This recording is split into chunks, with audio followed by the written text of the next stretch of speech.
يا أيها النبي الله والكوكب الدري الله يا أيها النبي الله والكوكب الدري أنت إمام الحضرة سلطان. Assalamualaikum warahmatullahi wabarakatuh.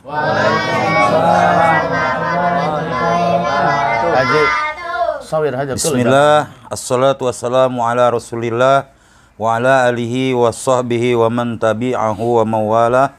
La hawla wa la quwata illa billah, amma ba'du. Pemirsa dan TV dimanapun Anda berada, jamaah An-Nahdiyah di studio, jumpa lagi dalam bingkai acara Ngopi sama Kiai, ngobrol pintar seputar agama bersama Pak Kiai. Alhamdulillah, pada malam hari ini kita memasuki episode ke-13. Masih bersama saya Hendra Tuko dan dengan narasumber yang setia mendampingi kita, yang telah hadir di tengah-tengah kita. Beliau adalah Dr. Andes Kiai Haji Asmuni Al-Haitami NK, pengasuh Pondok Pesantren Darul Amanah An-Nahdiyah yang beralamat di Jalan Irigasi Kenanga, Kelurahan Kenanga, Kecamatan Cipondo, Kota Tangerang, Provinsi Banten, Indonesia. Pemirsa dimanapun Anda berada, pada malam hari ini kita masih berada di bulan Rajab, di mana di bulan Rajab ini ada satu peristiwa yang sangat fenomenal dan itu akan kita kaji pada malam ini, yakni peristiwa Isra wal Mi'raj, dan akan dipandu oleh guru kita Gus Haitami yang akan memaparkan semua dan nanti akan dipertajam dengan pertanyaan dan jawaban. Kepada Gus Haitami untuk memulai, atau Gus Hai, silakan Gus. Assalamualaikum warahmatullahi wabarakatuh. Waalaikumsalam warahmatullahi wabarakatuh. Alhamdulillah ala ni'amillah wassalatu wassalamu ala rasulillah la hawla wa la quwwata illa billah. Qala Allah ta'ala fi kitabihil karim, a'udzubillahi minasyaitonir rajim. Subhanalladzi asra bi'abdihi laylan minal masjidil harami ilal masjidil aqsa alladzi barakna hawlahu linuriyahu min ayatina innahu huwas samiul basir. Sadaqallahul azim. Rabbi israh li sadri wa yassir li amri wahlul datam min lisani yafqahu qawli. Rabbi zidni ilman nafi'a warzuqni fahman jaida bil lail wan nahar. Amin. Allahumma faqihni fid din wa 'allimni ta'wilah. Amma ba'du, yang Hadratil Mukarram Raisul Majlis akhina Al-Ustadz Hendra Tuko, sekaligus sebagai Raisul Jalsah, itu pembawa acara, dan juga sebagai generator, Bapak Ade Tiar Majelis Taklim An-Nahdiyah ini, dan juga Sahibul Bait Bapak Abdi beserta keluarga.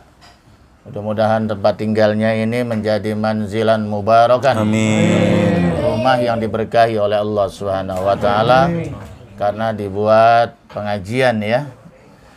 Dan juga para jamaah sekalian Majelis Taklim An-Nahdiyah yang hadir di tempat ini, yang tidak saya sebutkan satu persatu, tapi insya Allah kehadiran kalian semua dicatat oleh para malaikat Allah. Amin. Kehadiran kita ini sebagai nilai ibadah di sisi Allah Subhanahu wa taala. Amin. Juga ayuhal musyahidun, para penonton dan TV di mana saja berada, rahimakumullah. Tadi sudah disampaikan secara selintas dalam pembukaan oleh pembawa acara bahwa di bulan Rajab ini ada satu peristiwa yang spektakuler ya. Kalau istilah beliau Bang Tuko dibilang fenomenal ya. Spektakuler yang sulit rasanya dinalar oleh akal semata. Betul nggak? Ya, oleh karena itu peristiwa ini ketika Nabi Muhammad SAW menceritakan di pagi hari, karena berangkatnya itu kalau nggak salah ba'da Isya di malam 27 Rajab, minal masjidil haram ilal masjidil Masjidil Aqsa gitu ya. Ini perjalanan darat ya. Jadi Asra itu artinya perjalanan di malam hari ya. Jadi Asra yusri isra'an. Jadi Isra itu dari kata Asra yusri isra'an. Subhanallazi maha suci Allah yang telah memperjalankan. Jadi Allah yang memperjalankan, Allah yang berkehendak. Bi abdihi dengan hambanya itu Nabi besar Muhammad sallallahu alaihi wasallam. Lailan ya, ini menunjukkan waktu yang sangat singkat ya. Hanya separuh malam. Ketika itu Nabi Muhammad berada, ada yang mengatakan dalam satu riwayat, ini kan ceritanya ya, di rumah saudaranya itu Ummu Hani namanya. Baina yakhzah wa naum, antara tidur dan tidak. Gitu. Kayak tidur ayam gitulah. Bainal yakhzah wa naum. Iya, jadi dikata tidur tidak, dikata tidak tidur juga tidak. Melayap loh. Nah, kayak begitulah gitu.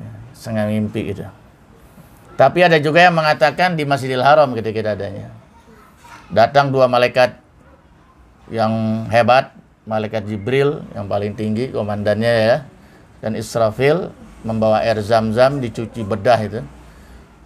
Bedahnya bukan kayak dokter di dunia ya. Dibedah oleh malaikat, dadanya dibelah dua, kemudian diambil jantungnya, dibersihkan dari air zam-zam yang dinamakan Ma'ul Ilman wal Hikmah. Iman dengan hikmah. Iman itu dimantapkan keyakinannya oleh Allah. Nah, hikmah itu semacam ilmu yang apa ya? Kalau hikmah itu ilmu yang sangat dalam, bahkan dia masalah-masalah yang sir pun itu bisa dipahami oleh Rasulullah ya. Luar biasa ya. Ilmu yang sangat dalam. Nah, kemudian disiapkanlah kendaraannya, bukan kendaraan Airbus buatan Prancis, bukan. Yang berbadan besar itu yang buat haji umrah, bukan. Bukan superjet juga. Iya, itu mah gak ada apa-apanya, ketinggalan jauh ya. Atau Soyuz misalnya buatan Rusia, bukan. Atau pesawat Boeing buatan Amerika, bukan. Ini hebat sekali. Namanya Buraq. Kendaraan yang memang made in of Allah langsung. Sudah siapkan ini kendaraan Buraq ini. Dari kata bark, yang bark itu artinya kilat, jadi kecepatannya bagaikan kilat. Ya kan? Langkahnya satu langkah seperti sejauh mata memandang. Kalau dia memandangnya berapa kilometer, sejauh itu sekali langkah itu. Anda bisa bayangkan itu. Ya. Nah, ini itu dari Masjidil Haram ke Masjidil, ini horizontalnya ya, perjalanan di alam nasut. Nasut itu alam manusia ya. Alam manusia ini artinya alam fisik. Itu Masjidil Haram ilal Masjidil. Nah, kalau sekarang itu bukan domestik, udah internasional, baru pakai paspor. Dulu kan nggak ada paspor. Ya, di Masjidil Haram ini, di Masjidil Aqsa ini masjid yang tertua nomor 2 di dunia. Nomor pertama Masjidil Haram Mekah. Tuh, masjid yang pertama kali ada di muka bumi, Masjidil Haram Mekah yang ada Ka'bahnya. Tertua di dunia itu Masjidil Haram Mekah. Aqsa masjid yang tertua nomor 2 di dunia. Kalau Madinah kan sudah kemarin. Nabi sudah hijrah baru dibangun kan ya. Begitu. Itu pun Nabi membangun Masjid Quba dulu ya. Baru membangun Masjid Madinah Al-Munawwarah. Disitulah Nabi melakukan sholat sunnah di Masjidil Aqsa. Dan beliau dipersilakan menjadi imam. Padahal Nabi akhir zaman, tapi dia menjadi imam. Mengimami 20 Nabi dan Rasul yang lain. Ya, karena 25 Nabi dan Rasul ini sebenarnya pencerminan dari cahaya Rasulullah. Ya, jadi kalau nggak ada Nur Muhammad, nggak ada alam ini. Termasuk nggak ada para Nabi dan Rasul. Nah, jadi sebetulnya secara fisik ya jelas Nabi Adam pertama, secara zahir ya. Tapi secara ruhani itu Nabi Muhammad paling tua. Ketika Nabi Adam itu mau dinikahkan dengan Ibu Hawa kan ya, kan dia harus nikah dulu. Allah yang menikahkan, kemudian mas kawinnya apa maharnya? Selawat kepada Nabi besar Muhammad. Sampai Nabi Adam bingung, siapa itu Muhammad? Itu nanti umat akan Nabi akhir zaman akan turun ya nanti. Jadi belum diciptakan, belum ada di alam nasub, alam bumi, tapi nurnya sudah ada. Ini mestinya kudu pada ngerti nih Ustadz. Biar tua juga kalau ilmunya kurang, jangan jadi imam. Betul nggak? Nabi kan mudahan lahir ke dunianya. Betul.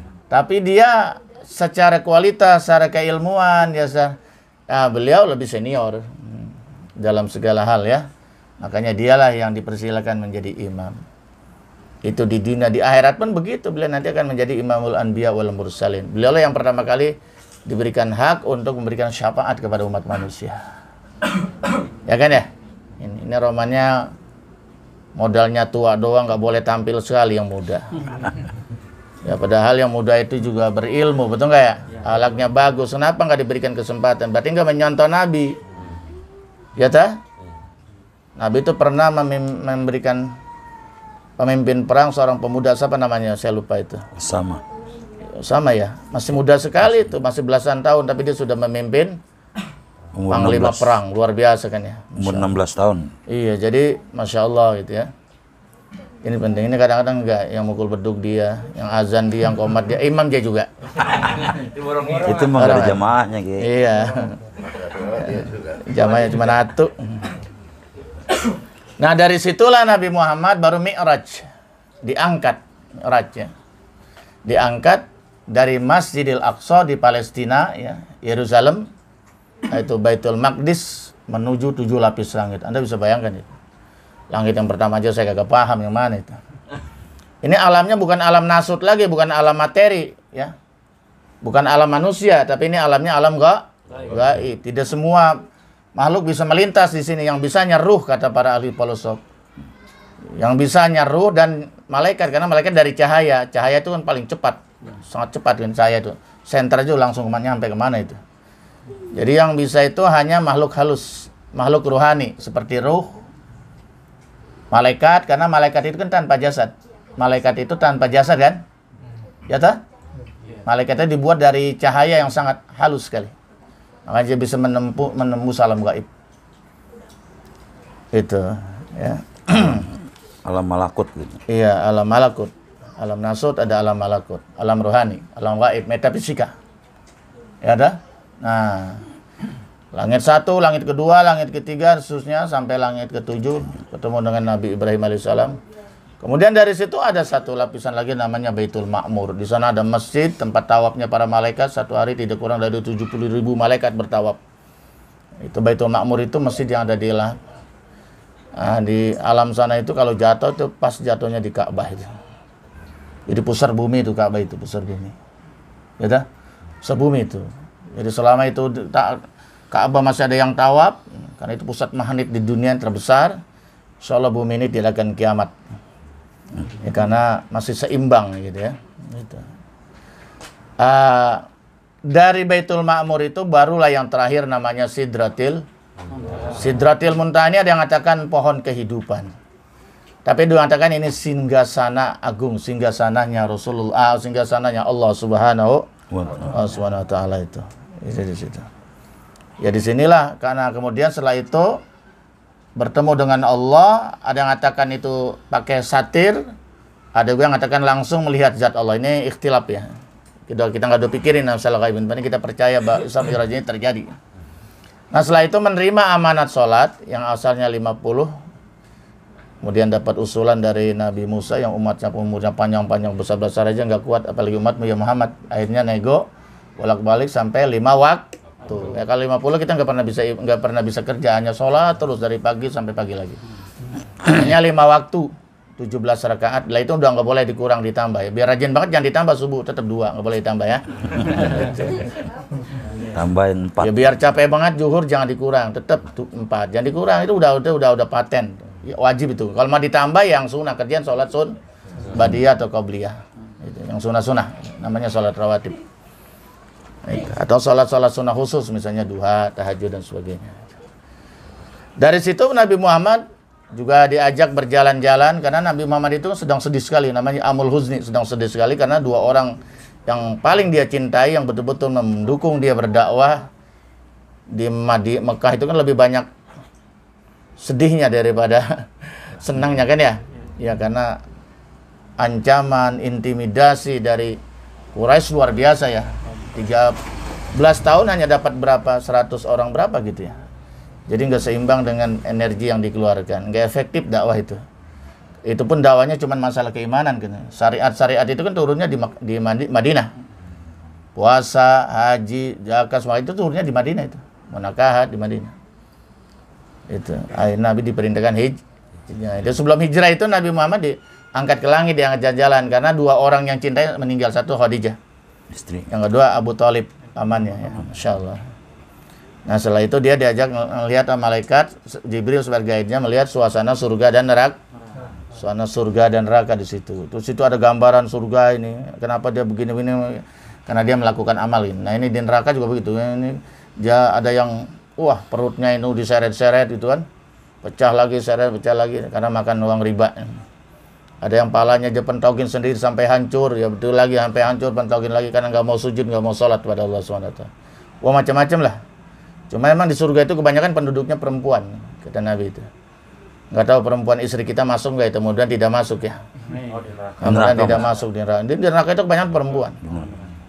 Sehingga itu ketika dia ke planet bumi ya cerita ya dibagi ya, tapi sahabat bertanya apakah perempuan itu di dunia nggak ibadah, sholat khamsah, apa dia nggak puasa, sholat sahroha, apa dia nggak zakat amwalaha ya. Kenapa kok bisa masuk neraka? Hunayakunal asyir, karena perempuan di dunia terlalu banyak nuntut sama suaminya padahal suaminya nggak kuat, akhirnya suaminya korupsi, miara tuyul macam-macam. Nah itu ya kan, meminta sesuatu yang tidak mampu oleh suaminya, memaksakan itu kan tidak boleh, namanya nggak bersyukur. Karena setiap hari yang dihitung rezeki orang, setiap hari yang dihitung gaji orang, jadi gaji suaminya nggak pernah disyukuri jadinya gitu. Itu kan ya, yang dihitung rumah orang berapa tingkat, kendaraan orang berapa, lah mengapa? Kapan senangnya hidup begitu ngitung rezeki orang? Kapan bersyukurnya kepada Allah, betul nggak? Itu kebanyakan wanita di dunia masuk nerakanya seperti itu.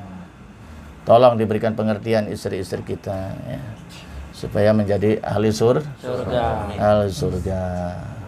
Makanya setelah begitu cerita, pagi harinya dia bercerita kan cuman pada Isya sampai menjelang subuh kan ya, fajar. Wah itu manusia gempar pada saat itu. Wah, bangsa Arab gempar itu kan. Nabi Muhammad dibilang saya malam habis jalan ke Masjidil Haram, Masjidil Aqsa ke Sidratil melintasi 7 lapis langit. Bayangkan itu. Nggak ada yang percaya, terutama Abu Jahal, Abu Lahab, Abu Sufyan. Cuma Abu Sufyan alhamdulillah nanti di akhir hidupnya dia masuk Islam itu. Tapi Abu Jahal, Abu Lahab mati kafir itu. Banyak lagi Abu Gosok, Abu Dedek banyak. Itu habis ya. Pokoknya menolak kafir betul-betul ya. Semakin bertambah kekafirannya ya. Menutup keimanannya kepada Allah dan Rasul, dan Nabi dibilang majnun, gila, macam-macam lah ya. Ya. Itu. Ada juga yang ragu-ragu. Tim Rasulullah itu. Dan dia ini mengatakan, Muhammad, kalau ente benar-benar semalam bisa mengadakan perjalanan 7 lapis langit, coba angkat kaki kamu. Angkat. Angkat Nabi di sebelah. Angkat lagi sebelah. Nabi nggak mau dong, nggak bisa kan, jatuh. Jadi benar-benar dipermalukan, diejek itu. Akhirnya kata Rasulullah, saya ini udah rada tua, mungkin kamu nggak bisa memberikan pemahaman kamu supaya paham apa yang saya lakukan. Sudah sana ke saudara saya saja, ya, yaitu Ali bin Abu Thalib.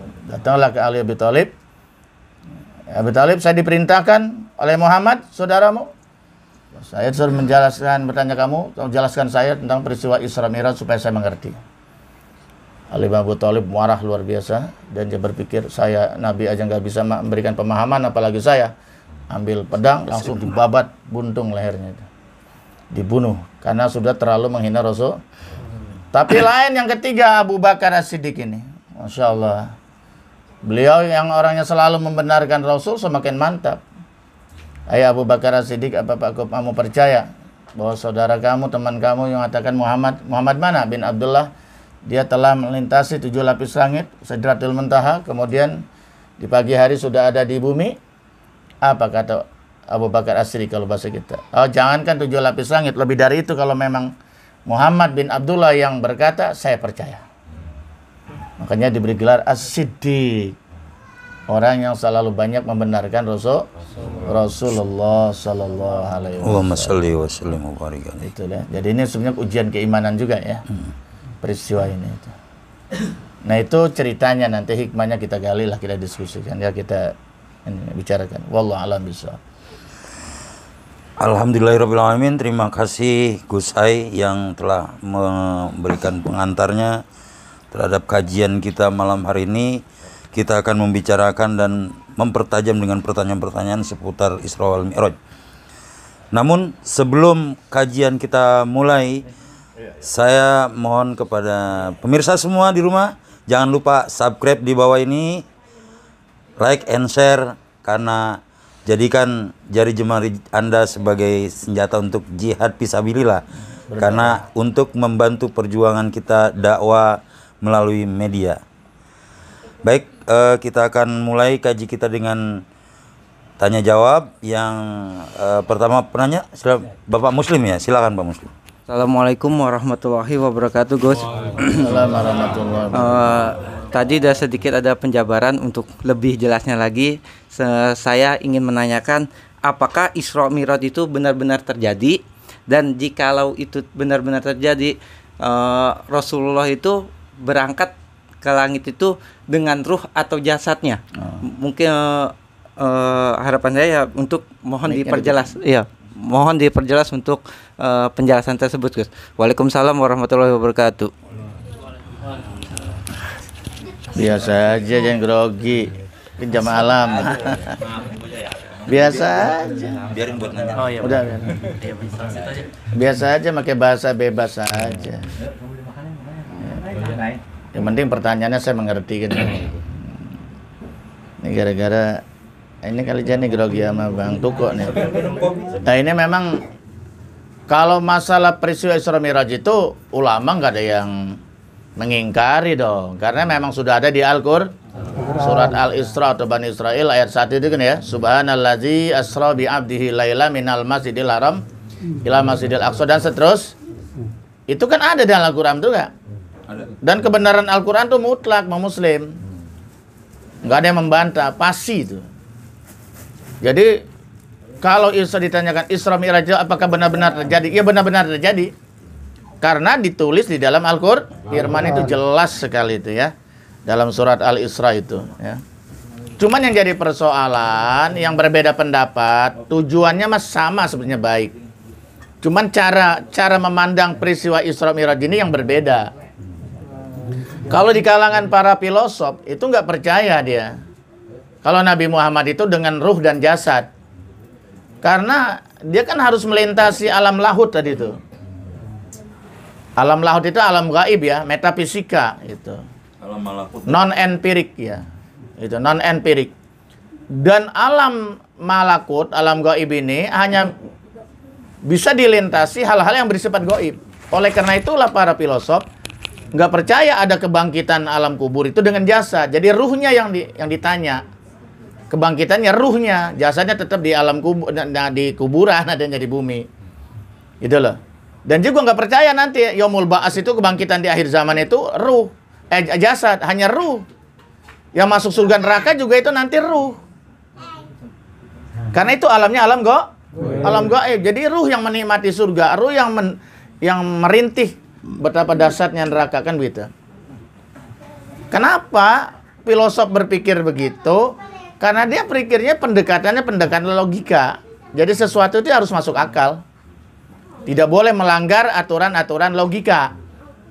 Dan Allah memang sudah menciptakan seperti itu. Ya alam lahut itu ya harus yang bisa ke situ ya ruh, cahaya dan sebagainya, kan begitu ya. Kalau alam jasad akan hancur, terbakar menjadi debu.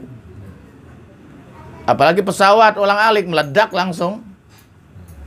Ya paling jauh kan paling juga di planet-planet terdekat seperti bulan gitu kan ya. Mars, Jupiter, apalagi itu saya nggak tahu dah. Itu mah kan dekat. Itu. Oleh karena itulah bahwa menurut para filosof dan juga termasuk pada kaum sufi, Nabi Muhammad itu sedang tidur, ruhnya yang diberangkatkan. Yang namanya ruh ya cepat sekali kan. Enteng dia karena non fisik. Tanpa jasad. Ruh ini kan ada badan kita kan ada jasad, ada ruhnya kan ya. Jadi ruhnya yang diberangkatkan dari Masjidil Haram ke Masjidil Aqsa, kemudian ke 7 Sidratul Muntaha. Gitu. Jasadnya di mana? Ya di bumi. Berarti dia kayak semacam ngimpi begitu. Nah, gitu ya. Antara tidur dan tidak, baina yakhza wan naum. Ini menurut pandangan para filosof. Ya, saya dulu pernah kuliah di filsafat ya. S1 akidah filsafat. Jadi pernah belajar filsafat Islam itu. Nggak salah 4 semester saya belajar. Ya, hanya asal tahu aja. Kan banyak filosof-filosof muslim ya kan. Ibnu Khaldun, Ibnu Sina, ya, Al-Farabi, macam-macam. Tetapi pendapat ini dibantah oleh mutakalimin. Apa mutakalimin? Orang-orang ahli ilmu kalam, ahli tauhid, akidah ya. Karena menurut mutakalimin, tidak. Semua hukum Allah itu bisa ditundukkan oleh Allah sendiri atas kehendak Allah. Iya, oleh karena itu Nabi Muhammad tetaplah dia itu diberangkatkan bijasadihi waruhi dengan jasad dan ruh. Kenapa? Sesuai dengan ayat Quran yang subhanallazi asra bi abdihi. Maha suci Allah yang telah memperjalankan di malam hari abdihi hambanya, bi abdihi hambanya. Abdun itu kan hamba. Yang namanya hamba ya berarti jasad dan ruh. Nah, ini menurut para mutakalimin jasad dan ruh. Jadi Nabi Muhammad itu diberangkatkan dengan jasad dan ruh secara utuh. Paham ya? Itu. Kok bisa? Ya bisa. Karena ini bukan kemauan Nabi, kemauan Allah. Asro. Ini fi'ilnya namanya fi'il ta'diyah, li ta'diyah, membutuhkan maf'ul.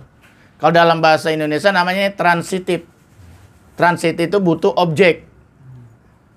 Muhammad memukul anjing misalnya, kan gitu ya. Tapi kalau duduk kan nggak perlu objek, duduk. Saya duduk di atas kursi, kan gitu ya. Kalau memakan misalnya itu kan butuh objek. Saya memakan nasi. Ya, gitu loh. Kalau intransitif tidak butuh. Kalau transitif butuhnya. Ini sebetulnya asro, memperjalankan. Subhanallazi asro. Maha suci Allah. Kenapa Allah menggunakan adatu tasbih dalam hal ini? Dalam hal lain nggak ada di ada subhana ini. Karena Allah sudah tahu peristiwa ini memang sulit dipahami oleh akal, kecuali dengan keimanan kepada Allah. Maha suci Allah dari segala kelemahan, ya. Allazi asra bi abdihi, yang telah memperjalankan. Jadi Allah yang menjalankan, Allah yang mau, bukan Nabi. Nabi mah terima jadi. Kalau sudah Allah yang mau, siapa yang bisa menghalangi iroda Allah? Ada nggak? Allah bisa nggak dibatasi keinginannya oleh ruang dan waktu? Karena mutlak kalau manusia boleh kepengen, tapi belum tentu kepengenannya terlaksana. Betul nggak? Dibatasi oleh ruang, maksudnya tempat, dibatasi oleh waktu. Pendengaran kita juga dibatasi oleh waktu. Di sini kita dengar, yang jauh sana kita nggak dengar. Betul nggak? Sekarang kita dengar, udah tua, budak mungkin. Nah, betul nggak? Tapi Allah tidak. Makanya saya bingung kadang-kadang ada orang, apain tawasul, macam-macam, kirim pahala, kagak sampai. Bid'ah.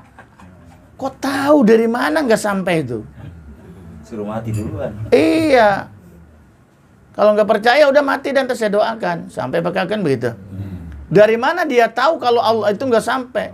Berarti dia kan membatasi irodah Allah. Betul nggak ya? Betul. Kita laksanakan saja tawasul saja, kirim Fatihah. Sesuai dengan contoh para ulama, betul nggak ya? Betul. Ya, soal sampai atau tidak terserah Allah. Mending kita ikhlas niat kita, betul nggak? Ini nggak sampai, nggak diterima. Masya Allah. Kok Allah dibatasi? Ya kan? Allah tuh mutlak, nggak bisa dibatasi oleh ruang dan waktu. Kalau kita relatif kan ya, pengen boleh kepengen belum tentu ya, kan begitu. Masya, ilmu kita juga relatif. Kalau Allah kan, masya Allah ya. Jadi karena ini Allah yang berkehendak, ya semuanya mungkin, tidak ada yang mustahil. Kalau menurut ilmu logika mustahil dong. Mana bisa jasad alam nasut, ya alam fisik bisa menembus alam gaib, akan terbakar hancur ya. Gitu. Pesawat dari besi pun akan hancur dia, gitu nggak kan? Nggak bisa, karena itu hukum alam juga Allah yang menciptakan, betul nggak? Siapa yang menciptakan hukum alam itu? Yang namanya sunatullah, Allah. Baik itu hukum alam di alam gaib, alam lahut maupun di alam nasut. Contoh yang paling gampang, api membakar, air membasahi, betul nggak? Air membasahi nggak? Hukumnya kertas taruhin air taruh kertas, basah nggak? Pakaian ditaruhin air, basah nggak? Basah. Makanya jemur kan, kalau hujan lari-larian ngangkat jemuran kan? Itu kan? Api panas dan membakar, selalu itu ya. Api membakar. Itu udah sunatullah, hukum Allah begitu, api membakar. Tapi ketika api itu waktu Nabi Ibrahim dibakar oleh Raja Namrud, api unggun yang sangat besar, kayak gunung, di dalamnya Nabi Ibrahim dibakar. Tapi Nabi Ibrahim senyum-senyum saja, adem bagaikan AC. Kok bisa begitu? Di mana itu sifat api yang diciptakan oleh Allah? Harusnya kan membakar. Jangankan manusia, pesawat aja kebakar dari besi, betul nggak? Rumah kebakar, gitu? Kok Nabi malah senyum-senyum? Api itu sampai habis, kayu sampai habis, Nabi tersenyum saja, nyaman, adem, kata Nabi Ibrahim. Kenapa? Allah yang nyuruh. Ya naru, wahai api, kuni bardan wasalaman ala Ibrahim. Hai api, jadilah kau dingin dan berikanlah keselamatan kepada Nabi Ibrahim. Tunduk tuh hukum alam yang diciptakan oleh Allah. Sama itu juga. Semua hukum alam yang ada, semua hukum alam atau sunatullah yang ada di alam metafisika, alam gaib itu tunduk kepada Allah, dan Nabi Muhammad aman, selamat. Ya dah? Karena Allah yang mendaki. Paham nggak? Nah, gitu loh. Ya, jadi Nabi Muhammad tuh nggak apa-apa. Melenggang dengan cepat dan selamat, nyaman. Harusnya kan hancur. Karena apa? Semua hukum alam yang ada di alam gaib itu ditundukkan oleh Allah Subhanahu wa taala supaya memberikan kenyamanan dan keselamatan kepada perjalanan Nabi besar Muhammad di saat dia melintas itu di alam gaib itu. Emang itu suatu perjalanan yang luar biasa, yang sangat jauh kan ya. Pada saat itu karena dia harus melintasi 7 lapis langit. Yaitu yang mana 7 lapis langit itu bukan perjalanan yang dekat. Yang sangat jauh. Kalau perjalanan secara normal itu nggak tahu berapa ratus tahun baru kembali ke bumi ya, atau jangan-jangan malah nggak kembali ke bumi gitu ya. Kalau bukan izin Allah Subhanahu wa taala. Nah, jadi kira-kira seperti itu. Wallahu a'lam.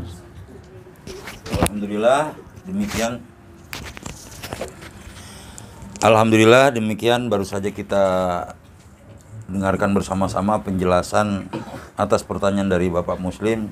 Sungguh sangat luar biasa sekali dan ini selayaknya menambah keimanan kita semua.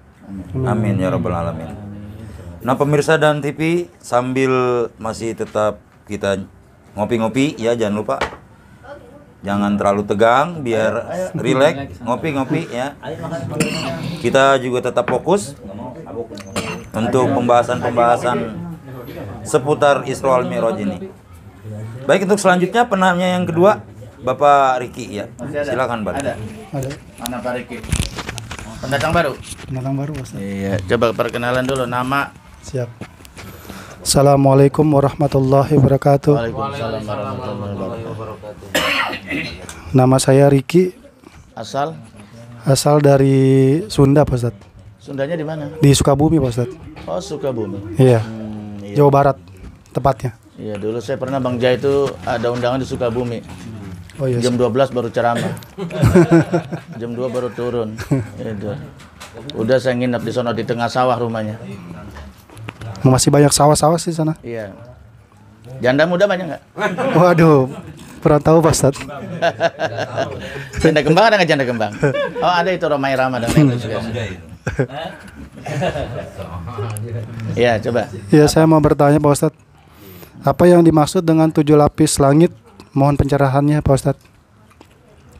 Assalamualaikum 7 lapis warahmatullahi langit. wabarakatuh. Iya. Jauh benar pertanyaannya ke langit-langit. Jadi 7 lapis langit ini memang benar adanya ya, karena di dalam Al-Quran itu jamak kalimatnya as-samawat ya. Khalaqas samawati wal ardo. Kan gitu ya. Allah menciptakan langit dan bumi. Jadi langit itu memang bukan satu, tapi di sini ada 7 lapis. Itu menurut keterangan di dalam Al-Quran itu. Dan ini 7 lapis langit ini luar biasanya tanpa tiang. Apa itu tiang langit? Pernah lihat tiang langit di mana adanya? Ya para wali-wali itu mungkin. Wali-wali Abdal itu yang akan memanggul langit-langit itu ya. Nah, makhluk-makhluk Allah istimewa. Dan juga tanpa tali pengikat. Di mana talinya? Segede apa talinya itu? Makanya kalau kita merenungi ciptaan Allah ini, pasti kita akan bertambah keimanan kita kepada Allah. Ini kan kelemahan kita, manusia jarang berpikir ya tentang ayat-ayat Allah. Ini namanya ayat kauniyah. Karena ayat-ayat Allah ada dua. Ayat yang tertulis itu ya, Al-Quran itu. Yang 30 juz ya. Ya ada juga ayat Quran yang tercipta. Yang tercipta ini alam semesta. Coba kita pikirkan itu betapa dahsyatnya ciptaan Allah Subhanahu wa taala, betul ya? Termasuk di diri kita aja itu, Masya Allah ya. Kalau kita pikirin itu bagaimana kerjanya jantung, paru-paru, ginjal, di mana pabriknya itu. Hah? Enggak ada. Berapa banyak kita menghirup oksigen setiap hari. Kalau beli bangkrut sekaya apapun. Ya satu tabung udah berapa duit. Lah kita sekarang udah 60 tahun, Bapak 60 tahun. Coba Bapak beli oksigen tiap hari. Kemarin beli Pak. Sakit. 5.000 4 jam. Coba bayangkan itu. 4 jam berapa? 25.000. Kemarin. Coba itu. Nggak bisa napas. Iya satu tabungnya berapa itu, ya kan? Ya. Selama 60 tahun. Ya coba selama 60 tahun. 4 jam aja udah segitu. Apa kagak bangkrut kira-kira itu? Biar duitnya triliunan juga, betul nggak ya? Masya Allah, ya kalau kita pikirin itu betapa murahnya Allah ini ya. Makanya orang man aropa nafsahu aropa rabbahu. Barang siapa yang tahu dirinya dia akan tahu Tuhannya. Coba tiap hari pikirin tuh. Orang kena penyakit saraf kejepit aja, udah kayak apa itu? Sampai ke Singapura. Sarap doang tuh ya. Saraf betapa halusnya, betapa kecilnya, kita juga gak ngerti ya. Tapi betapa sakitnya yang menderitanya itu, Masya Allah. Bagaimana? Gak ada pabriknya lagi tuh. Allahu Akbar, Masya Allah. Ya, betul nggak? Betul. Iya itu coba. Dan ini langit itu memang berlapis-lapis. Nanti kan ada tuh lapisan satu, nabi apa, kedua gitu ya. Jadi tidak bertumpuk begitu, tidak. Jadi ada jarak antara lapis satu ke lapis kedua, dan masing-masing ada penghuninya gitu. Ini masalah gaib ya, masalah gaib yang harus kita percaya. Allazina yu'minuna bil. Ciri-ciri orang bertakwa itu percaya pada masalah yang gaib. Kita pernah ngeliat ruh nggak? Enggak. Tapi kita yakin ruh ada. Ada. Kenapa susah-susah? Ya kan? Itu kan? Masya Allah. Jadi salah satu ciri orang yang beriman bertakwa pada Allah, percaya kepada yang enggak gaib, termasuk alam kubur, termasuk hari kebangkitan, termasuk timbangan amal hari kiamat, ya kan? Betul nggak? Mizan, hisab, jembatan Siratal Mustaqim, neraka, sorga, apa kita pernah ngelihat? Iya belum, yang bulan waktunya. Karena itu alamnya alam akhirat, alam gaib. Kita kan masih hidupnya di alam dunia, alam syahadah, ya betul ya? Itu nanti juga akan memasuki alam gaib yang pertama, alam akhirat yang pertama itu ada alam kubur itu. Berapa lama di kuburan? Tergantung kapan datangnya kiamat besar. Itu yang dinamakan alam akhirat nanti itu. Pada masyar itu. Nah itu. Nah kemudian ada apa namanya langit yang pertama itu ketika Nabi Muhammad itu melintas, itu katanya ketemu dengan Nabi Adam alaihissalam. Abul Bashar, bapaknya manusia. Kita ini bapaknya turunan Adam apa keturunan orang hutan? Ada. Lah nuruti Darwin kita ini keturunan orang hutan. Prosesnya orang hutan berevolusi semakin sempurna akhirnya bentuk terakhirnya itulah manusia. Jadi kita ini keturunan makanya kita mah percayanya kepada ajaran Allah dan Rasulnya bahwa kita ini adalah min zuriyati Adam. Kita ini keturunan Adam, Bani Adam kan disebutnya. Yang kedua, lapisan kedua ketemu dengan Nabi Isa dan Nabi Yahya. Kemudian lapisan ketiga ketemu dengan Nabi Yusuf. Keempat kemudian ketemu dengan Nabi Idris yang sekarang ada di surga itu. Dia di surga itu, di surga nggak mau keluar lagi. Pinter. Kan, iya, dia dialog pinter. Kamu harus keluar lagi belum waktunya. Malaikat lah bilang sama Allah, kan katanya kalau orang dari surga nggak bakal keluar lagi. Ada gua di neraka keluar lagi, masuk ke surga itu ada ke surga nggak ada ceritanya. Udah dibiarin aja dia. Pinter juga ya. Nah. Kemudian lapisan kelima itu Nabi Harun, tapi juga ada kata Nabi Musa. Yang keenam Nabi Musa, dan terakhir lapisan ketujuh baru Nabi Ibrahim alaihissalam. Ya gitu. Nah di sana itulah baru ke Sidratil Muntaha. Apa tuh ke Baitul Makmur tadi itu. Hadil Ma'mur ada lagi lapisan tertinggi namanya Sidratil Muntaha ini ya. Ini semacam ada yang mengatakan situ. Sidrat apa sih sidra? Singgasana. Pohon itu. Oh, Pohon sidra apa buat mandiin mayat itu? Oh, ini Pohon bidara. Sidrun itu. Jadi pohon bidara itu pohonnya ada di surga nanti itu. Sidratil Muntaha pohon kehidupan, sumber kehidupan itu ya. Di situ. Tapi ada juga yang mengatakan itu singgasana kebesaran Allah Subhanahu wa taala, kerajaan Allah Subhanahu wa taala. Allahu a'lam ya.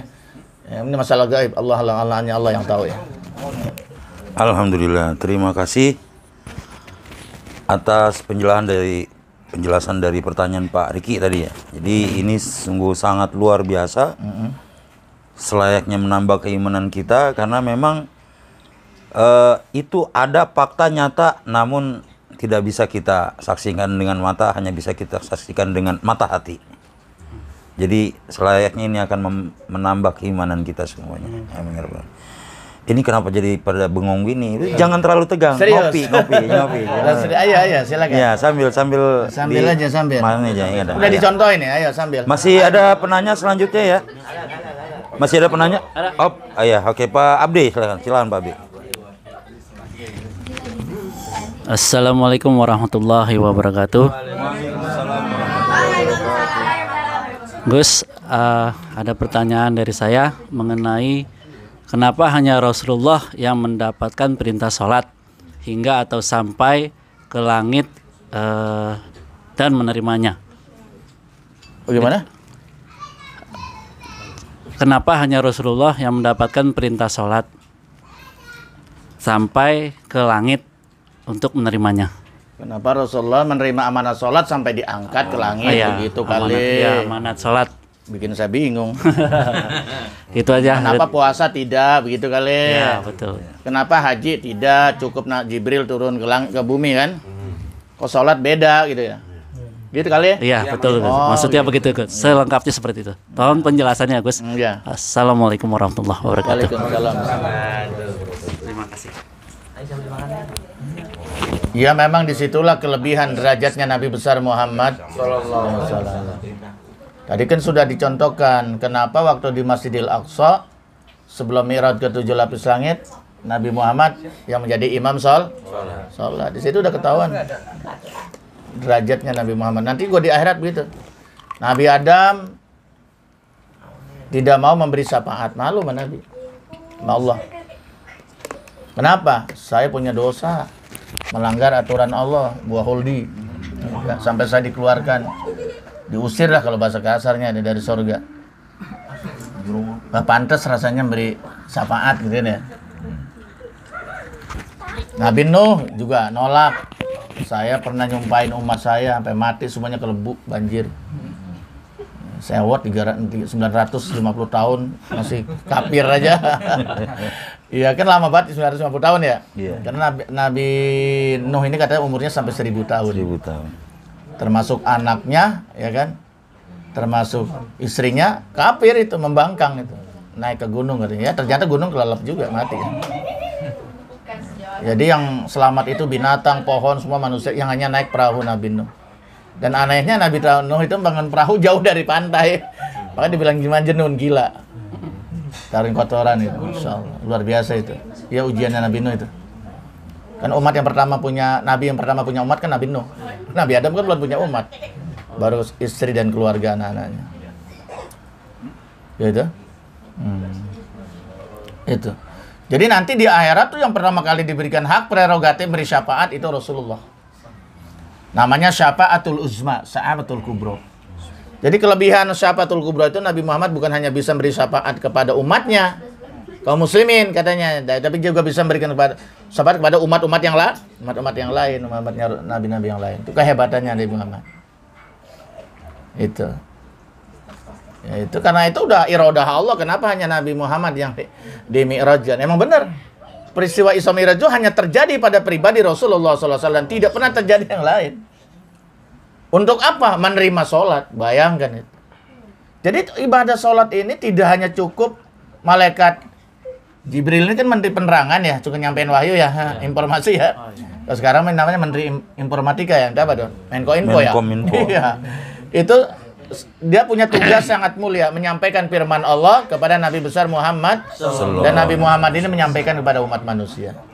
Itu. Ternyata tidak hanya cukup itu. Ya. Tidak hanya cukup wahyu turun ke muka bumi menyampaikan perintah inna sholata kanat alal mu'minina kitaban mauquta misalnya gitu ya. Tapi Nabi Muhammad pun sampai di mi'rajkan, diangkat 7 lapis langit. Ya, memang di samping juga ini ada semacam hiburan ya. Karena Rasulullah sedang sangat sedih sekali ya, kehilangan 2 manusia yang sangat dia cintai, yang sangat mendukungnya itu. Ini menunjukkan betapa pentingnya sholat itu. Nih Pak Abdi, jadi ini menunjukkan betapa ahamiyatus sholat fil Islam. Berapa pentingnya ibadah sholat dalam Islam. Kalau bahasa kampusnya, betapa urgennya, iya, urgensitas sholat dalam kehidupan muslim itu. Kenapa kita lihat satu dia rukun Islam. Betul nggak? Bunyal Islamu ala khamsin. Islam ini dibangun dengan 5 tiang, 5 pilar. Yang pertama syahadatain ya, syahadatain ada 2 kalimat syahadat. Apa itu? Asyhadu alla ilaha illallah. Namanya syahadul iman. Aku bersaksi tiada Tuhan patut disembah kecuali. Yang kedua syahadatul rasul. Wa asyhadu anna Muhammadar rasul. Dan aku bersaksi bahwa Nabi Muhammad benar-benar utusan Allah. Yang pertama. Setelah itu langsung sholat. Makanya orang kalau udah baca 2 kalimat syahadat udah masuk Islam wajib sholat. Jadi syariat yang pertama itu setelah syahadat sholat. Sudah? Baru yang ketiga, kita zakah. Wa shaumi Ramadan wa hajjil baiti man istata'a ilaihi sabila. Itu. Salat. Itu. Karena salat ini apa ya? Dia tiang agama gitu. As-shalatu imadudin. Salat itu tiang agamanya. Nama tiang coba ya kan. Harus kokoh, kalau tiangnya nggak kokoh ya repot. Salatnya asal goblek. Ya susah, roboh dia, nggak ada rem itu. Makanya sholat kan inna sholata tanha anil fahsya'i wal munkar. Sholat itu adalah rem cakram, jangan rem tromol. Rem tromol itu sering jeblok, musruk. Kalau remnya rem cakram, rem angin itu bukan sekarang merem depan belakang ada kan ya? Itu saking pentingnya rem lah, hidup nggak punya rem. Orang yang nggak sholat itu sama aja nggak punya rem. Paham nggak? Iya, apa aja ditabrak akhirnya. Miras ditabrak, berjudi ditabrak, ngadu ayam ditabrak, gak ngadu ayam, adu ngorak, orang diadu, dipitnah, ya kan gitu. Betul nggak? Betul. Iya kan? Karena nggak ada remnya. Itu. Dosa-dosa ditabrak terus. Makanya sholat itu kadang inna sholata tanha anil fahsya'i wal munkar. Sholat itu mencegah perbuatan keji dan munkar. Orang yang pondasinya kuat, karena sholat itu kan tiangnya kuat, ya pasti bangunan kuat dong, tahan gempa, betul nggak ya? Tapi kalau tiangnya kagak kuat, sholatnya nggak kuat, ya susah, betul nggak? Karena getaran gempa sedikit roboh. Jadi as-sholatu imadudin, sholat itu tiang agama. Aman aqamaha faqad madin, waman hadamaha faqad hadamadin. Barang siapa yang menegakkan, mendirikan sholat, berarti dia mendirikan agama. Barang siapa yang menghancurkan sholat, berarti dia menghancurkan agama, gitu loh. Ya tak? Nah, jaga nih, bangun tiang yang kokoh. Jadi kalau masih ada orang sholat berjamaah di musola di masjid, wah berarti agama masih tegak di kampung itu, betul nggak? Tanda juga itu. Betul. Tapi kalau ada musola, nggak ada suara azan, kagak ada, yang ada suara lenong, suara dangdutan, suara layar tancap. Tapi layar tancap sekarang udah nggak laku, udah pindah ke handphone. Udah ada video. Udah pindah. Masya Allah. Musola udah nggak ada, jangankan berjamaah, azan aja udah kadang-kadang azan, kadang-kadang. Itu kan kadang-kadang udah aki-aki udah bengek yang azan. Iya. Apalagi subuh. Yang aja udah 70 tahun pensiunan nganggur. Ya lah cola. Anak muda mabuk selayang sound di masjid, mati aja lo kong. Bukannya mampir masjid malah jumpain. Astagfirullah. Allahu Akbar. Nah, akhir zaman ini akhir zaman. Iya, anak muda udah nggak ada yang mau ke musola, anak muda nggak ada yang mau ke masjid. Tinggal orang tua doang, orang tuanya pada mati, masjid siapa yang ngisi nanti? Makanya saya sedih kalau masjid itu ramai tapi orang tua semua. Saya lebih bangga tuh kalau banyak anak muda parkir mobil, motor depan musola, depan masjid. Bukan depan mall. Punya motor bagus, ayo parkir depan ini, tapi jangan hilang. DKM-nya harus sudah juga tanggung jawab. Nah, kemudian mobil mewah parkir depan masjid. Jangan hanya depan mall, benar nggak? Kan mantap itu. Kayak di Turki. Anak muda ke masjid, wah keren. Ya kan? Orang tua ke masjid, ya wajar. Nggak ada kerennya, orang tua wajar, cakep. Udah mau game over. Iya, hasanun gitu. Kalau bahasa kitabnya, orang tua rajin sholat ke masjid, hasanun, bagus. Tapi anak muda, ahsan, lebih bagus, the best. Best sama the best kan beda. Paham nggak? Nah, gitu. Iya kan? Nah, ini yang udah tua-tua kayak kita harus sudah berpikir begitu tuh. Iya. Rasanya mah sedih kalau yang khotib tua mulu. Azan tua mulu. Kemudian yang imamin juga tua mulu. Yang muda nggak pernah berkesempatan. Ya Allah, entah yang tua nggak ada tuh masjid susah nyari imam. Semua main dorong-dorongan, lu aja. Ya Allah, kapan sholatnya? Harus dikadar. Kita juga punya anak nih, jangan semuanya ke umum. Harus ada yang ke pesantren. Justru nanti anak kita yang di pesantren itu yang akan mendoakan kita setiap pada sholat, yang mengurus kuburan kita, diziarahi, betul nggak ya? Itu. Terus sekarang kan lingkungan yang terbaik sudah disepakati di pesantren. Betul nggak? Betul. Ini coba kalau di rumah. Ini Mabuk handphone semua. ya kita kan maunya negeri aja yang gratis. Itu namanya orang tua kalau mendidik anaknya yang gratis, nggak punya tanggung jawab itu. Di mana kebanggaannya, betul nggak? Iya. Jadi kalau di pesantren, habis maghrib ngaji. Tapi kalau di rumah, kalau di rumah ya begini. Betul nggak? Begini. Ya ini, dajjal. Betul nggak ya? Betul. Ba'da subuh. Nah, begitu subuh, azan subuh kalau di pesantren, jam 4 malu udah bangun tahajud. Coba kalau di rumah anak kita. Boro-boro tahajud, jungking doang. Dibangunin balik kentutin bapaknya. Kurang ajar waktu anak begitu dah. Iya. Emaknya udah teriak-teriak, "Tong, Nudin. Coba ke warung."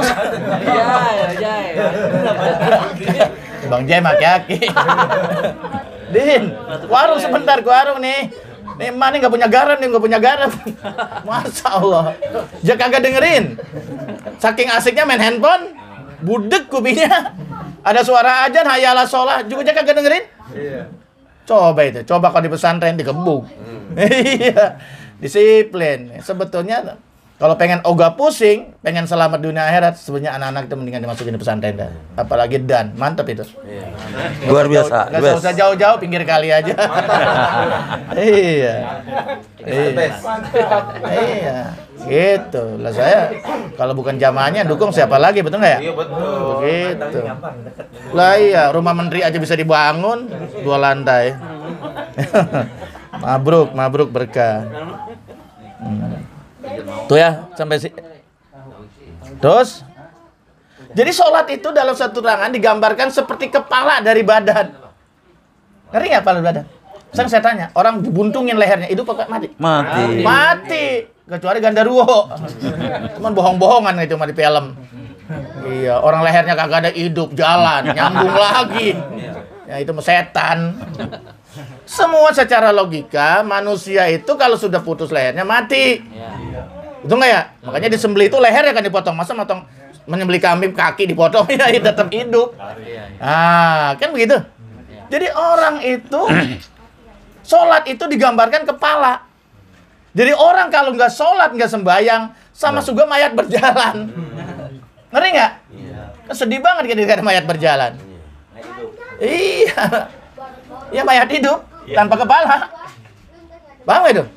Itu saking pentingnya sholat. Di tubuh itu digambarkan sholat itu kepala. Ya kan? Pak Jenderal? Jangan galak-galak ngeliatin saya sadap lari. Oh, husu. Oh, gitu. Ya, soalnya saya nggak mau acara ini terlalu kaku. Makanya saya bawa gurau. Orang acara juga ngobrol sampai ngaji. Dan nyimak ya. Ya, tapi memang kalau polisi harus begitu. Iya. Tapi kalau kelamaan saya ngeri juga.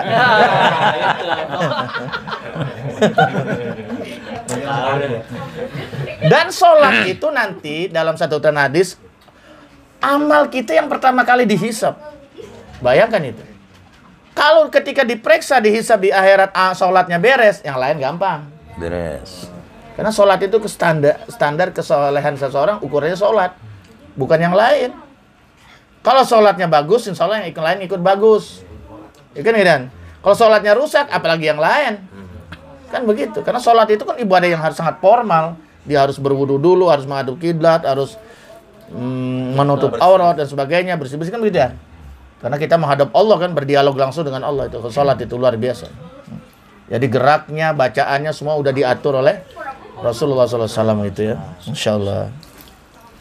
Jadi nanti yang pertama kali dihisab itu adalah sholat. Ya. Awalu ma yuhasabu bil abdu yaumal qiyamah as-sholat. Itu hadisnya. Ya dah? Ini makanya mari kita jaga betul ini. Ini salah satu hikmahnya ya. Kita jaga betul ini masalah ibadah sholat itu.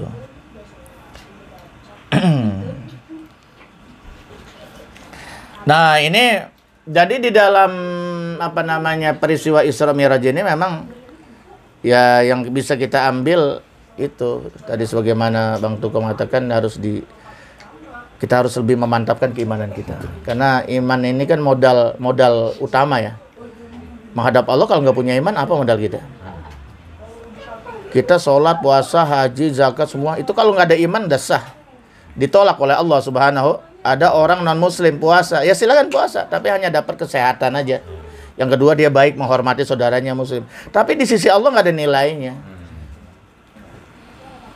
Karena amanu wa amilu sholihat, beriman dulu baru beramal soleh. Dengan iman lah baru amal soleh kita semuanya mendapat nilai pahala di sisi Allah. Makanya orang-orang kafir nanti, walaupun jangan amal 1 miliar sekalipun, 1 triliun sekalipun, jangan minta amal sama Allah di akhirat. Pasti dibalikan sama Allah. Tuhan kamu siapa? Minta sono. Minta sama Tuhanmu. Kan Tuhan banyak kalau Tuhan. Kalau Allah kan cuma satu. Kalau Tuhan kan banyak. Sesuatu yang dijadikan tumpuan akhir kan bisa jadi Tuhan. Apapun gitu kan. Betul nggak? Iya. Jadi nikmat yang terbesar itu diantaranya nikmat iman dan nikmat Islam. Makanya kita setiap hari selalu mengatakan Allahumma sabitna bil iman, wasabitna bit tauhid. Doa di akhir buntu dia. Wasabitna bil ma'rifah gitu kan. Itu. Mantap, malah dulu yang sudah saya kasihkan doa itu. Di waktu sujud terakhir kita dianjurkan baca doa. Sudah kasih fotokopinya, sudah dijasakan, tinggal diamalkan. Mudah-mudahan sudah hafal semua. Amin. Di antaranya itu waktu kita sujud, Allahumma inni as'aluka husnal minta supaya matinya husnul khotimah. Yang kedua, Allahumma rzuqni taubatan nasuha qoblal maut. Yang ketiga, ya muqallibal qulub sabit qalbi ala din. Ya muqallibal qulub, wahai zat yang membolak-balikan hati manusia, sabit qalbi ala din. Mantapkanlah hatiku, tetapkanlah hatiku berada dalam agamamu ya Allah. Sekarang banyak para artis gara-gara cinta pindah ke agama lah. Oh, di YouTube coba buka artis-artis yang murtad, banyak sekali. Masya Allah. Pemeran ayat-ayat cinta lagi. Sekarang jadi orang Hindu. Masya Allah. Gara-gara jabatan pindah agama, gara-gara perut pindah agama. Nah ini karena Allah, makanya kita minta dimantapkan hati kita. Dari mulai sekitar balik sampai menghadap Allah tetap beriman kepada Allah Subhanahu. Barangkali itu salah satu hikmahnya ya dari peristiwa Isra Mi'raj ini ya, yang sangat spektakuler, fenomenal ya. Gitu. Jadi kalau bagi Allah tuh nggak ada yang nggak mungkin, nggak ada yang mustahil, semuanya mungkin bagi Allah ya. Apapun yang Allah kehendaki yang menurut kita nggak, menurut akal mentok, tapi bagi Allah tidak ada. Ya. Karena akal pun Allah yang menciptakan, betul nggak? Begitu. Apalagi jangankan 7 lapis langit, alam semua alam ini diciptakan oleh Allah. Artinya semua alam ini di bawah pengawasan Allah. Penglihatan Allah, itu pengetahuan Allah. Jadi apa yang sulit itu? Tapi pada hakikatnya baik ulama mutakalimin atau teolog muslim maupun filosof muslim sebenarnya sepakat Isra Mi'raj itu benar-benar terjadi. Cuman terjadinya itu seperti apa caranya itu doang. Wallahu a'lam bishawab. Subhanallah, luar biasa sekali ini Gus penjelasan pada malam hari ini. Dan pemirsa, baik pemirsa di rumah maupun jamaah di studio, jangan bosan-bosan tonton video ini berulang-ulang karena ini adalah ilmu. Dengan menonton ini berulang-ulang sama dengan kita mengingat atau mereview kembali ilmu yang telah diajarkan oleh guru kita. Insya Allah semoga yang baru saja dikaji ini betul-betul memberikan manfaat untuk kita semua. Amin. Pemirsa dan TV dimanapun Anda berada, jamaah An-Nahdiyah di studio. Demikian tadi kajian kita seputar Isra wal Mi'raj yang telah kita bahas secara detail dan tajam melalui sesi pertanyaan. Dan sebelum kita closing, kita dengarkan dulu statement closing dari guru kita. Silakan, Gus. Jadi begini kesimpulannya. Tadi sudah katakan, mari kita jaga iman dan Islam, kita jangan sampai lepas ya. Karena maaf ya, bukan kita tidak menghargai agama yang lain, ini masalah keyakinan ya. Semua agama itu adalah baik menurut kepercayaannya masing. Tapi menurut kepercayaan kita bahwa agama yang diterima oleh Allah adalah agama Islam. Oleh karena itulah keimanan ini harus kita jaga, kita tanamkan kepada anak-anak kita, istri kita, jangan sampai lepas sampai akhir hayat.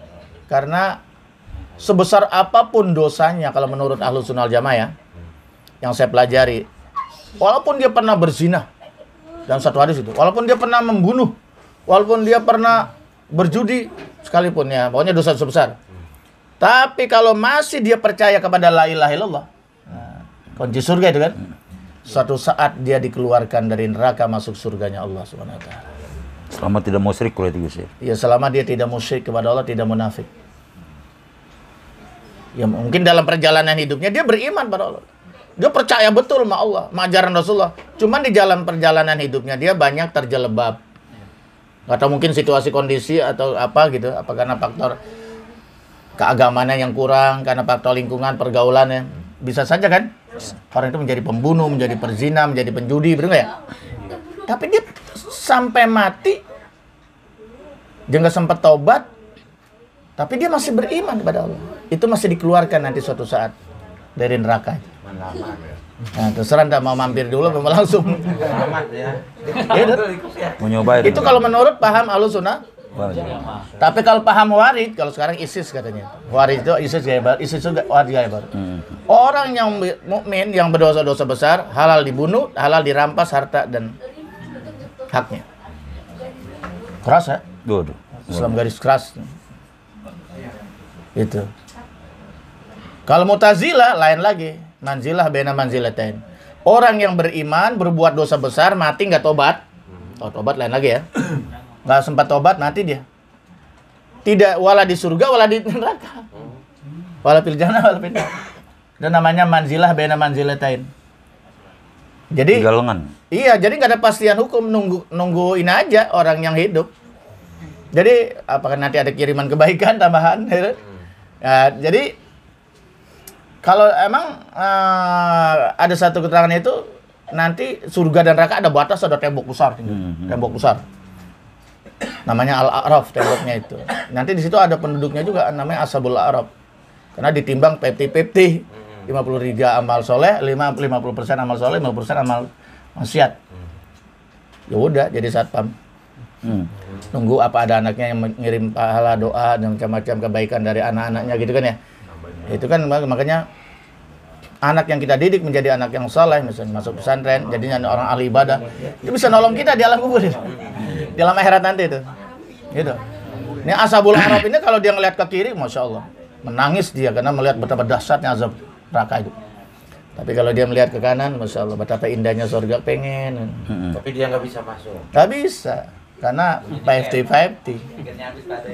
Ya, makanya kita ukur-ukur. Coba diukur-ukur dah umur kita sudah 40 tahun, 50 tahun, 60 tahun. Kira-kira banyakkan dosanya apa pahalanya? Kan persisnya kita nggak tahu ya, Pak Latif ya. Ya kita timbang-timbang aja dah. Kalau rasanya saya masih kurang, ya harus berpacu dalam melodi. Oh, di melodi. Berpacu dalam ibadah maksud saya. Iya. Nah, yang kedua. Minal Masjidil Haram ilal Masjidil Aqsa, saya lupa tadi. Kok kenapa Isra Mi'raj minal Masjidil Haram ilal Masjidil Aqsa? Kenapa? Laisa minal kusur ilal kusur, dari hotel ke hotel. Istana ke istana, punduk ilal punduk. Hotel ya. Kusur ilal kusur, kalau kusur istana. Atau dari puncak ke puncak. Dari apartemen ke apartemen. Kalau di puncak tuh bangunannya apa namanya? Dari pila ke pila. Enggak, dari masjid ke masjid. Karena masjid bangunan yang paling mulia, yang paling dimuliakan di muka bumi itu masjid. Bukannya istana, bukan hotel berbintang 5. Nggak apa-apa, kita nggak pernah nginep di hotel. Asal kita pernah tidur di masjid. Asalkan kita pernah ke bangga, apalagi Masjid Haram Mekah Madinah ya. Subhanallah. Iya. Ada orang setiap hari nginep di hotel tapi nggak pernah ke masjid. Rugi itu rugi. Karena dalam satu keterangan hadis di dalam kitab Tanqih itu syarul biko aswaquha. Tempat yang paling jelek itu pasar. Orang nyopet yang banyak di pasar di masjid. Pasar. Orang nyuri timbangan, ngurangin timbangan, takaran di masjid apa di pasar? Pasar. Yang paling cebrik, paling kotor yang banyak di masjid pasar. Pasar. Apalagi pasar Sipon. Siapa itu? Cipondo tuh. Iya. Padahal itu melanggar Perda nomor 8. Saya kayak pejabat aja ya. Iya. Itu. Sudah sering sampaikan tapi nggak direspon. Itu, Masya Allah. Lagi dagang itu di jalan, bahu jalan kan nggak boleh. Bisa dikatakan haram malah karena mengerampas hak orang lain, pejalan umum, nggak boleh. Apalagi ilegal. Itu. Tapi kan saya ulama. Saya ini kan ustadz kampung, nggak bisa kan, nggak punya hak untuk melarang. Hanya ngasih tahu itu yang punya hak adalah pemerintah. Ada orang judi, saya nggak bisa bubarin, nggak bisa nangkep. Yang bisa pemerintah, betul nggak? Saya hanya bisa ngasih tahu itu. Karena ulama mah tugasnya bilisan, betul nggak ya? Wenangnya bilisan. Tapi kalau umaro, nah, man ra'a munkaran falyughayyir ngelihat kemungkaran dengan tangan kekuasaan. Pailam yasati bilisan, kalau nggak bisa dengan lisan. Nah itu ulama. Pailam yasati Abi kolbi. Ini orang yang lemah imamnya. Ngomong kagak berani, ada masjid depan rumahnya. Samping masjid dibiarin aja. Iya kan? Dan ngelarang mah nangkep kagak bisa dah. Ya, udah ingkar aja dah, di hati ingkar, gedeg gitu, gedeg. Yang penting nggak setuju gitu. Nggak setuju, gedeg. Itu juga bagus, cuman paling lemah imannya. Itu. Iya. Nah jadi maksudnya apa? Dengan Isra Mi'raj ini mari kita hijrah. Kita juga harus Isra. Betul nggak ya? Isra. Isranya dari mana? Dari rumah ke masjid. Ke masjid gitu loh. Yang biasanya di pangkalan ya waktu sholat ke masjid Isra itu. Iya. Mi'rajnya apa? Mi'rajnya sholat. Karena as-sholatu mi'rajul mu'minin. Sholat itu mi'rajnya orang beriman. Di saat kita sholat itu seakan-akan kita kontak kepada Allah, tinggi itu. Hadap Allah SWT. Itu mi'raj. Salat itu mi'rajnya mukmin. Paham ya? Paham. Ya. Ini Isra Mi'raj diadain gede-gedean di masjid. Subuhnya nggak pada datang, siangan malah. Isra Mi'raj sampai jam 12 malam, subuhnya malah nggak pada masjid. Kan salah itu. Salah itu, mubazir itu. Kagak bener. Nggak benar itu. Banyak yang gitu kan. Iya. Iya. Ceramahnya 4 biar dia keren. Bagaimana makainya, bagaimana dengerinnya itu. Betul nggak? Jadi mari kita makmurkan masjid. Karena masjid adalah khairul biko, tempat yang paling mulia. Sampai ada sholat tahiyatul masjid. Nggak ada sholat tahiyatul hotel, nggak ada. Apalagi tahiyatul pasar, nggak ada. Nggak ada usoli sunata li tahiyatil hotel berbintang 5, nggak ada. Hanya masjid yang ada. Iza dakhala ahadukum masjidah fala yajlis qabla sholat rakaatain li tahil masjid. Kalau ada seorang masuk dalam masjid, sebaiknya jangan duduk dulu, langsung sholat 2 rakaat. Tapi begitu saya masuk ke masjid, ustadz udah datang, pengajian udah mulai, ya nggak usah. Jadi tapi harus diganti dengan baca tasbih 3 kali. Tapi dalam kitab Al-Azkar An-Nawawi itu 4 kali malah. Subhanallah, alhamdulillah, wa la ilaha illallah, Allahu akbar. Itu pengganti dari sholat tahiyatul. Saking pentingnya sholat di masjid. Ini kagak. Duduk aja, sholat tahiyatul masjid kagak, baca tasbih juga kagak. Iya, mulai sekarang robah. Betul nggak ya? Begitu juga kalau kita sholat di masjid disunatkan kita tahiyatul masjid, di sholat di masjid disunatkan itikaf. Ini itikaf Ramadan doang. Setiap kita ke masjid niat itikaf, walaupun hanya sebentar itu sudah sah itikaf. Walaupun hanya 10 menit. Nah, Bang Jai tiap hari ke masjid nggak tahu dia niat itikaf nggak itu. Ini ngopi. Enggak, nawaitul ngopi. Bahwa Ngopi sama air putih. nah, kita nih datang. Imam udah berdiri kan? Udah komat. Ya sudah. Ntar begitu kita habis selesai sholat, memberi salam, niat itikaf. Nawaitul itikaf bihajal masjid madumtu lillahi. Bisa nggak? Enggak. Nawaitul itikaf, kalau di masjid saya makan ditulis gede. Nawaitul itikaf, sajaku niat itikaf bihajal masjid, masjid ini gak usah sebut namanya, masjid aja. Lillahi ta'ala, semata karena Allah. Kalau nggak bisa ya udah, sajaku niat itikaf karena Allah. Nawaitul itikaf lillahi ta'ala gitu aja udah bisa. Nawaitul itikaf bihajal masjid madumtu fihi, selama aku berada di dalamnya. Lillahi ta'ala. Kalau sebut nama masjidnya boleh. Nggak usah. Enggak usah. Pihajal masjid, masjid ini bukan masjid Ono. Rahmah gitu. Nah, kita ini Jangan. sebetulnya Kita udah ada di masjid. kita ini sebetulnya karena malas, kenapa nggak nanya gitu loh. Tulis, tempel di tembok, 2 hari gua hafal. Tuh nggak ya? Kalau saya mah begitu. Saya tempel di tembok. Tiap hari saya ngeliat. Paham nggak? Gitu. Setiap hari ke masjid tapi nggak dimanfaatkan 2 tuh. Sholatiyatul masjid dan itikaf. Nawaitul itikaf bihajal masjid madumtu lillahi. Ntar buka aja videonya, ntar dia tulis ya. Nawaitul itikaf bihajal masjid madumtu lillahi. Saja ku niat itikaf ya selama aku berada di dalam masjid karena Allah. Ya dah? Itu. Yang males nulis diulang-ulang lagi aja videonya. Ya ntar udah Bang Tuko yang nulis lagi. Ya. Ya, tempel aja di masjid ya. Oke ya. Terima kasih ya, mudah-mudahan bermanfaat Amin. untuk saya dan insyaallah buat jamaah sekalian. Amin. Allahumma fiq ila kamatarik. Assalamualaikum warahmatullahi wabarakatuh. Waalaikumsalam warahmatullahi wabarakatuh. Terima kasih banyak kepada narasumber yang telah memberikan pembahasan demi pembahasan, memberikan ilmu kepada kita semuanya. Satu kata pada malam hari ini, top banget. Top banget. Dan sebelum kita berpisah, mari sama-sama kita baca doa kafaratul majlis. Bismillahirrahmanirrahim.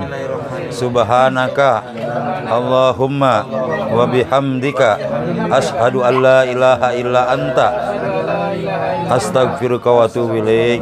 Walhamdulillahirabbil alamin. Pemirsa dan TV dimanapun Anda berada, jamaah kajian An-Nahdiyah di studio. Demikian tadi kajian kita pada malam hari ini. Dari awal sampai akhir saya mengucapkan terima kasih atas segala perhatiannya.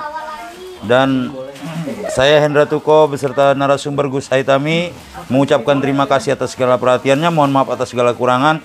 Jumpa lagi dengan episode-episode berikutnya. Jangan lupa subscribe agar masih bisa bertemu dengan episode kami selanjutnya. Akhirul kalam, billahi taufiq wa hidayah. Wassalamualaikum warahmatullahi wabarakatuh.